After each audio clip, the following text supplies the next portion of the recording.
Hello students, welcome to the channel English with Ansh. मैं हूं अंश। आज हम पढ़ेंगे आपकी क्लास 12th का एक चैप्टर। विस्तास बुक है आपकी और उसका चैप्टर है journey to the end of the earth. Journey to the end of the earth, end of the earth. ये अब तिशानी दोशी, ये आपकी ऑथर है भाई। तिशानी दोशी आपकी ऑथर है और ये अपनी जर्नी बताएगी इस चैप्टर में। ये अपनी जर्नी बताएगी, ऑटोबायोग्राफी, एक टाइप से ऑटोबायोग्राफिकल कंटेंट है ये, समझ रहे हो आप। तो ये जो चैप्टर है ये इनकी ऑटोबायोग्राफी, मतलब खुद ने जो अनुभव करा है ना, तो वो एक जर्नी रही है। End of the earth, end of the अर्थ किसको कहा है इन्होंने? अंटार्कटिका को कहा है।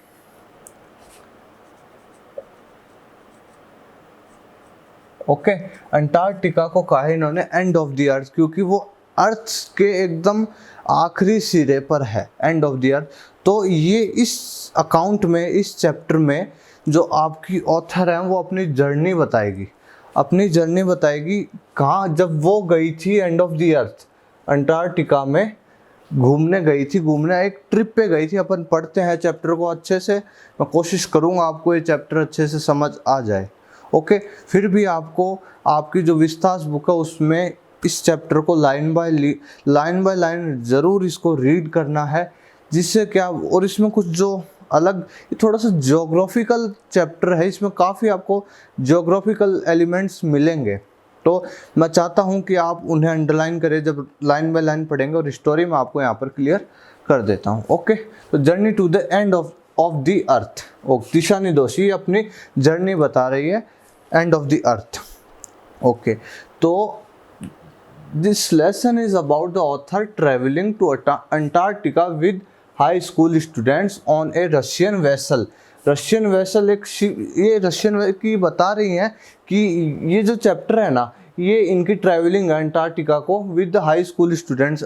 एक ग्रुप लिया इन्होंने हाई स्कूल स्टूडेंट्स का, उनके साथ ट्रैवल का, एक ट्रिप पे ले जाने का।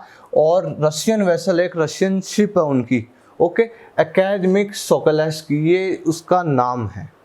तो विद ए प्रोग्राम, ये बच्चों के प्रोग्राम, एक उनके द्वारा एक प्रोग्राम है स्टूडेंट्स ऑन आइस, जिसको 6 साल पहले ये जो जियोफ ग्रीन है इन्होंने चलाया था।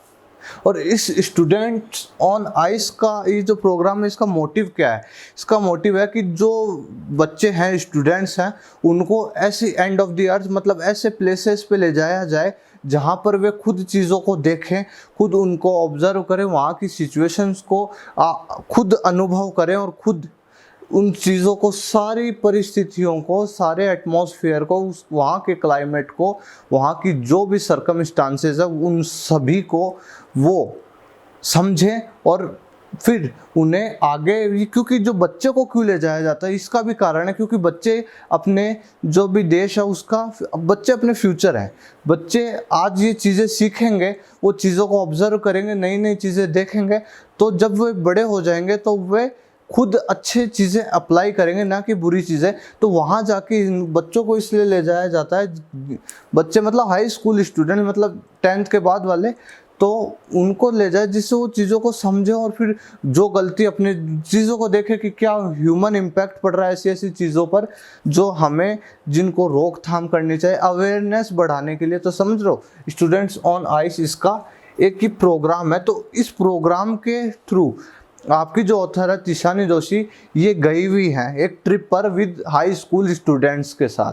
ओके, एक ग्रुप है, एकेडमिक सोकोलेस्की इनकी वेसल है, मतलब शिप है, उसमें जा रही हैं with the group of high school students के साथ।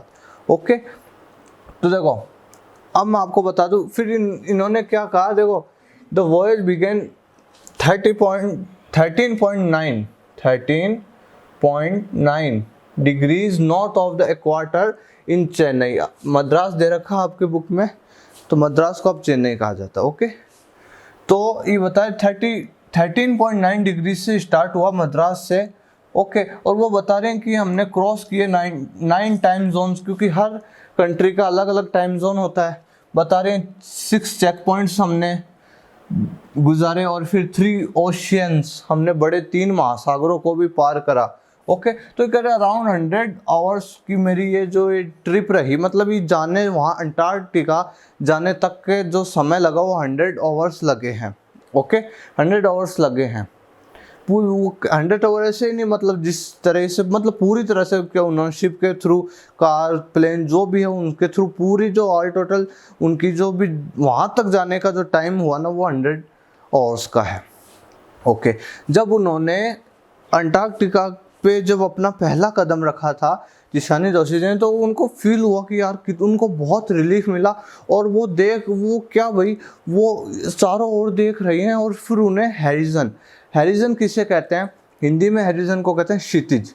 क्षितिज क्या होता है? जहाँ पर देखो अपने को वो प्लेस दिखाई देता है कि जहाँ पर स्काई और अपना लैंड, मतलब आसमान और जो ज़मीन है ना वो मिलते हुए प्रतीत होते हैं ना, जिस कॉर्नर पे, उसे क्षितिज कहा जाता है, हैरिजन कहा जाता है। ओके, तो वो कह रहे हैं कि बहुत अच्छा, वो जो हैरिजन है वो मुझे काफ़ी रिलीफ दे रहा है। और वो ये भी कहते हैं कि 90% of the earth surface is covered and storeyed ice sheets. और वहाँ जाके उन्हें ऐसा लगता है कि भाई, क्योंकि चारों ओर दूर दूर तक सिर्फ आइस ही आइस है, बर्फ़ ही बर्फ़ है, तो उन्हें लगता है कि 90% जो अपना लैंड मास है, अपना जो ये भू है, मतलब अपनी पृथ्वी है, वो किससे?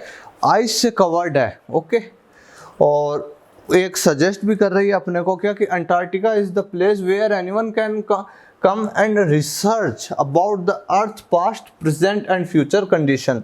ओके, तो कह रहे हैं कि अगर किसी को अपनी अर्थ की पास्ट जानना है, अगर अर्थ का प्रेजेंट जानना है, अगर अर्थ का फ्यूचर जानना है, तो उसे कहाँ? अंटार्कटिका पर आना चाहिए और वहाँ पर रिसर्च करनी है। क्योंकि अंटार्कटिका में जो इतनी टाइम से जो आइस है वो जमी हुई है, तो वहाँ से हम उस आइस के थ्रू, वहाँ के क्लाइमेट के थ्रू, एटमॉस्फेयर के थ्रू, हम वहाँ का जो भी अपना पहले क्या बैकग्राउंड रहा, ओके, तो वो वाली फिर वो बता रहे हैं कि देखो साउथ एरियन सुपर कॉन्टिनेंट, एक गोंडवाना लैंड हुआ करता था, exist 600 million years ago. Okay, तो वो बता रही हैं कि 600 साल पहले कि गोंडवाना लैंड हुआ करता था। समझ रहे हो आप? मतलब एक कॉन्टिनेंट है, ये सुपर कॉन्टिनेंट है, पहले क्या था फिर। और उन्हें इस चीज़ का भी आश्चर्य हो रहा है कि भाई कि जो अंटार्कटिका है, इंडिया है, ये ऑस्ट्रेलिया, सब एक ही कॉन्टिनेंट में थे, एक ही महाद्वीप में थे। धीरे धीरे परतें किसकी, तो ये सब अलग होते होते गए। अंटार्कटिका इधर चला गया, ऑस्ट्रेलिया इधर, ऐसे ऐसे परतों के खिसकने से गोंडवाना, पहले उन्हें आश्चर्य होता है कि ये जो गोंडवाना लैंड है, ये भाई पहले एक हम इंडिया भी इसी का हिस्सा था। तो ये वाली, क्योंकि देखो अंटार्कटिका में इतनी बर्फ जमी हुई, इतनी अच्छे तरीके से वहाँ का क्लाइमेट, तो वो आश्चर्य होगा ही कि इंडिया में तो इस तरह की चीज़ें नहीं होती है।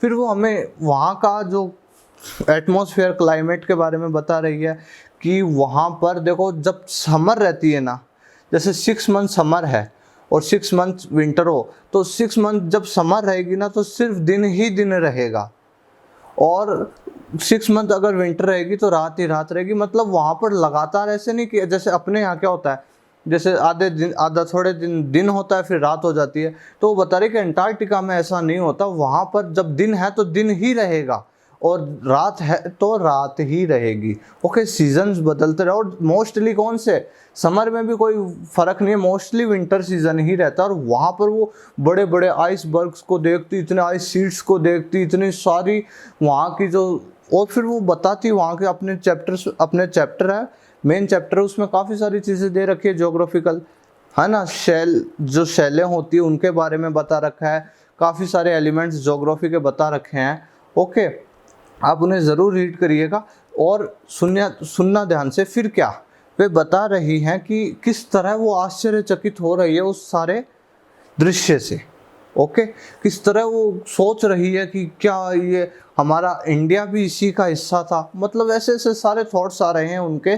तो फिर क्या, फिर धीरे धीरे वे सोचते सोचते वो, है ना, चीज़ों को, वहाँ की चीज़ों को अपने को एक्सप्लेन करने लग जाती है। एक्सप्लेन ये करने लगती है कि वहाँ के जो एलिमेंट्स की अंटार्कटिका पे ज़्यादातर शांति ही है, शांति से भरा हुआ है अंटार्कटिका। यहाँ पर अपने और जगहों की जैसे और महाद्वीपों की जैसे यहाँ पर इतना शांति नहीं, बस हाँ कभी थोड़ी बहुत ये जो आइस बक्स टूट जाते हैं, मतलब ये जो बर्फ़ की जो बड़े बड़े पर्वत वो टूट जाते हैं, तो ज़रूर कुछ हलचल हो जाती है जिससे थोड़ी सी शांति भंग हो जाती है, मगर यूजुअली ऐसा कुछ मतलब वहाँ पर ज़्यादातर पीसफुल एरिया है वो, मतलब शांति ही रहती है, ये कह रही है आपकी।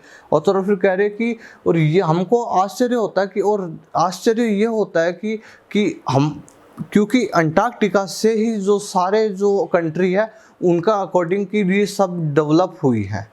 पहले डायनासोर्स हुआ करते थे, फिर डायनासोर्स के बाद मैमल्स बता रखे हैं आपके, वो आए, और फिर बाद में ह्यूमंस आए, समझ रहे हो। तो ये चीज़ें बता रही हैं आपके ऑथर कि पहले डायनासोर्स का एरिया रहा, ड्यूरेशन रहा, फिर मैमल्स का रहा, फिर धीरे धीरे कैसे कैसे करके प्रोग्रेस हुई, फिर ह्यूमन बीइंग्स आए, फिर मानव आए। तो किस तरह से उन्होंने कंट्री बना ली और मेगा सिटीज़ बना ली, उन्होंने किस तरह से बड़े बड़े आजकल बिल्डिंग्स बना ली, ये सारी चीज़ें वे बता रही हैं। ओके, तो वो कह रही हैं कि इंसान को अपनी जो पीछे का जो पास्ट है ना उससे जुड़े रहना चाहिए, उससे जुड़े रहना चाहिए।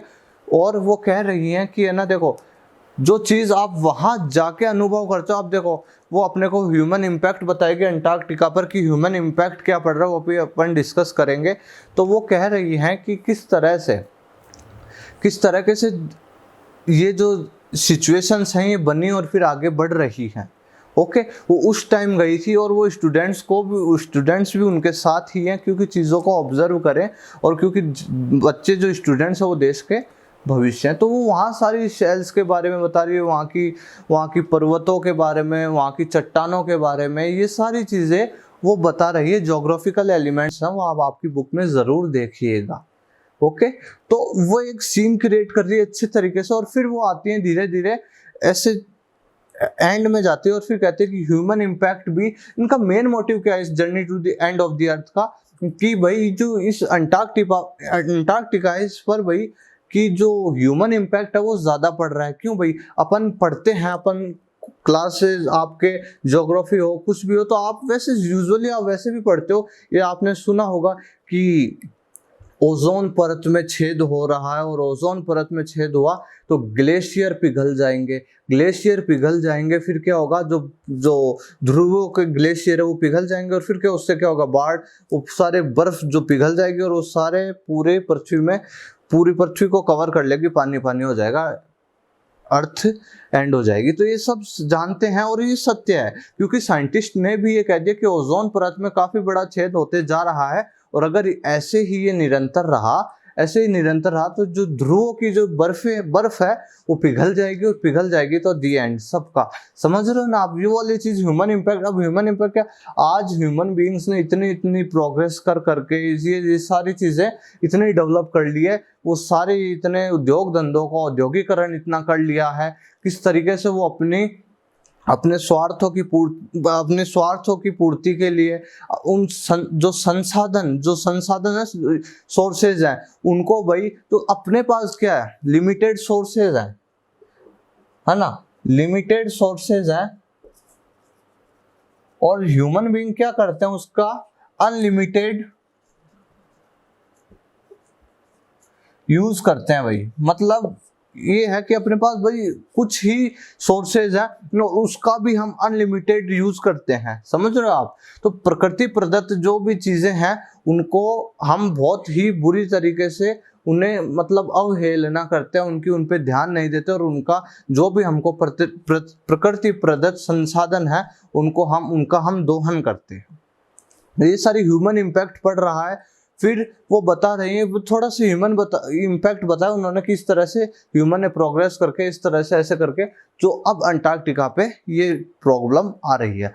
फिर एट द एंड वो कह रही हैं कि वॉक ऑन ओशियन, तो इस आपके चैप्टर का एंड है, वो क्या कहती हैं कि वॉक ऑन ओशियन मतलब ऐसे थोड़ी ना कि वो समुद्र पे चल रही है, मतलब कि वो जिस वेसल पे, ये वेसल थी ना उनकी, रशियन वेसल थी एकेडमिक सोकेलेस की, तो ये वेसल थी ना, ये जब रास्ते में मतलब उस अंटार्कटिका पे चल रहे थे, तो उनकी जो वेसल है वो रुक गई भी, क्योंकि पेनिनसुला एंड टेडपोल आइलैंड के पास। ओके, तो क्यों भाई, कि वो जब वो शिप आ रही थी तो ये जो बड़े बड़े आइलैंड थे इसके कारण ये आगे नहीं जा पा रही थी। इनकी जो वेसल थी ना, रशियन वेसल थी, वो आगे नहीं जा पा रही थी। तो इस कारण से फिर वो उनको उतरना पड़ा। उतरना तो बता रही ऑथर कि हम इस ग्रुप में उतरे और हमारे पास इतने संसाधन थे, मतलब कि कुछ हमने बैग्स कैरी किए थे जिससे हमको कोई दुविधा ना हो, कोई भी प्रॉब्लम हो तो हम ना उसको सॉल्यूशन कर लें उस चीज़ का। तो बच्चों के साथ थी तो उनको भी गाइड कर रही थी, और वो बर्फ पे चल रहे थे, थोड़े रास्ते वे बर्फ पे चल रहे थे। क्यों? जिससे उनका जो रशियन वेसल है ना, उसको घूमने में टाइम लगता है, तो उसको फिर आगे तो जा नहीं सकते, तो उसको घुमा रहे थे। तो फिर उनको घुमाने में टाइम लगे, तो उससे उन्होंने सोचा कि चलो हम ओशियन को थोड़ा, जो ओशियन है इसको चल के पार करें। अब वहां तो अंटार्कटिका है, ओशियन तो नीचे है, ओशियन के ऊपर क्या है? ओशियन के ऊपर है बर्फ, इतनी मोटी मोटी बर्फ है, तो उस पर चलने में कोई दुविधा उनको कैसे नहीं हो रही? उन्होंने शूज पहन रखे होंगे, सारी सारी उन्होंने जो प्रिकॉशंस है वो उन्होंने जो भी प्रिकॉशंस है उनको सबको कर रखा है। तो फिर वो वॉक ऑन ओशियन, मतलब उस ओशियन पे चल रही है। अंदर तो समुद्र है, तो नीचे तो कोई दिक्कत, नीचे तो दिक्कत ही दिक्कत है, तो उस पे जो परत है बर्फ की उस पे चल रही है, और वो शिप है वो मूव कर रहा है। अब वे रिकॉल करती है कि जिस प्रकार, बस अपना चैप्टर एंड हो रहा है, कि फिर रिकॉल करती है कि मैंने इस अंटार्कटिका में आने के लिए 9 टाइम जोन्स पार किए, 6 चेक पॉइंट्स पार किए, 3 ओशियन, जो बड़े ओशियन थे, महासागर थे, उनको पार किया। मेरे को अराउंड 100 आवर्स लगे यहाँ तक आने के लिए। चीज़ें रिकॉल कर रही है, और फिर क्या कि जिस प्रकार से ये जो डायनासोर का टाइम गया, जिस प्रकार से फिर मैमल्स का गया, फिर उसी प्रकार से ह्यूमन बीइंग की चला जाएगा, और फिर जो अंटार्कटिका इसका भी चला जाएगा। वो ये नहीं चाहती है कि अंटार्कटिका जो उन्होंने देखा ना उस दिन, वो भूदृश्य देखा वहां पर अंटार्कटिका का, उससे इतनी मनमोहित हो गई थी कि उसको बस वो वही नज़ारा, वो चाहती है कि बस ये हमेशा, आपकी ऑथर चाहती है कि जो अंटार्कटिका वो हमेशा जैसा है वैसा रहे, जैसा है वैसा रहे। और जो कमिंग जनरेशन है, जो जनरेशन आ रही है, वो अंटार्कटिका पे जाकर चीज़ों को देखे, क्योंकि वो हमारा एक, जहाँ से अपन उगते हैं ना, वो वाली चीज है वो अंटार्कटिका। तो हमको अगर अर्थ का पास्ट जानना है, अगर अर्थ का प्रेजेंट जानना है, और अर्थ की फ्यूचर कंडीशंस जाननी है, तो हमको अंटार्कटिका पर जाकर जरूर रिसर्च करना, वहाँ को ऑब्जर्व करना चाहिए। इसी उद्देश्य से ये भी गई थी, और इन्होंने भी काफी सारा ऑब्जर्व करा। बच्चों को भी साथ लेकर गई थी ना, जिस ग्रुप में, जिस प्रोग्राम के थे, स्टूडेंट्स ऑन आइस के थ्रू।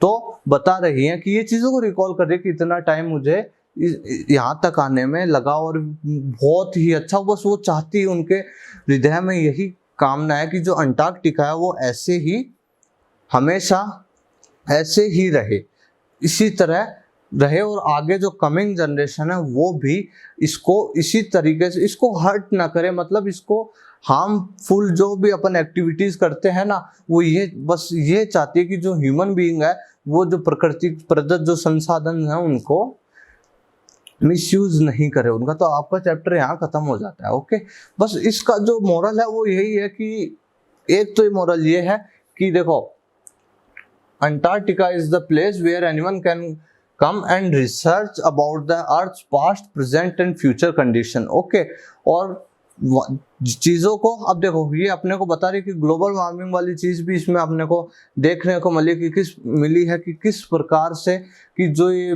प्रकृति प्रदत्त संसाधनों का हम मिसयूज कर रहे हैं, और जिस प्रकार से हम इतना दोहन करते हुए जो क्लाइमेट चेंज हो रहा है ना, ये आजकल जो पृथ्वी का जो तापमान बढ़ रहा है, उसका इम्पैक्ट कहाँ पड़ेगा? अंटार्कटिका पर पड़ेगा सीधे। जो ओजोन परत है ना, उस पर पड़ेगा। ओजोन परत में छेद हो रहा है, और बड़ा हो जाएगा, और जो ध्रुवों की जो बर्फ है वो पिघल जाएगी, और फिर एंड है।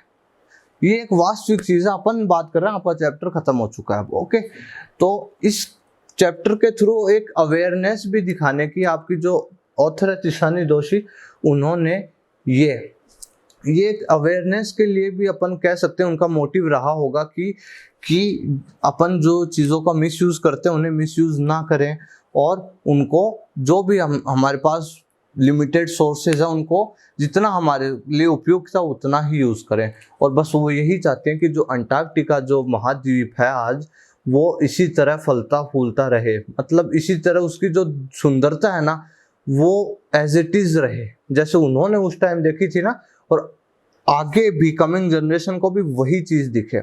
और वही यही चाहती है कि कमिंग जनरेशन भी वहां जाके देखे ऐसी चीजों को, क्योंकि घर पे बैठे हुए सिर्फ बातें करना कि क्लाइमेट वो हो रहा है, ऐसे हो रहा है, ये हो रहा है, इससे ज्यादा कुछ फर्क नहीं पड़े। जब आप वहां जाके चीजों को देखोगे, वहां सिचुएशन देखोगे, हाँ सच में जो ध्रुवों की जो कंडीशन है, जो ध्रुवों की कंडीशन है, जो बर्फ पिघल रही है वो सच में हो रहा है।